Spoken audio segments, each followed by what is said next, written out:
Michael കാരിക് old ട്രാഫോർഡിന്റെ പടി കയറി ആ ബാറ്റൺ അമോറിമിന്റെ കയ്യിൽ നിന്നും സ്വീകരിക്കുമ്പോൾ ആരെങ്കിലും കരുതിയിരുന്നോ ഇങ്ങനെ ഒരു സസ്പെൻസ് കൂടി അതിന് പിന്നിലുണ്ടാകുമെന്ന്?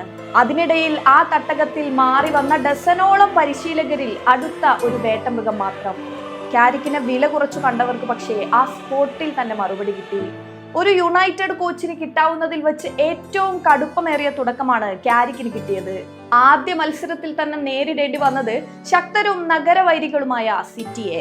ഒരു ഈസി വിൻ പ്രതീക്ഷിച്ച് ഓൾഡ് ട്രാഫോർഡിലെത്തിയ പെപ് ഗോർഡിയോളക്കും സംഘത്തിനും നേരിടേണ്ടി വന്നത് സീസണിൽ ഇതുവരെ കാണാത്ത യുണൈറ്റഡിനെ.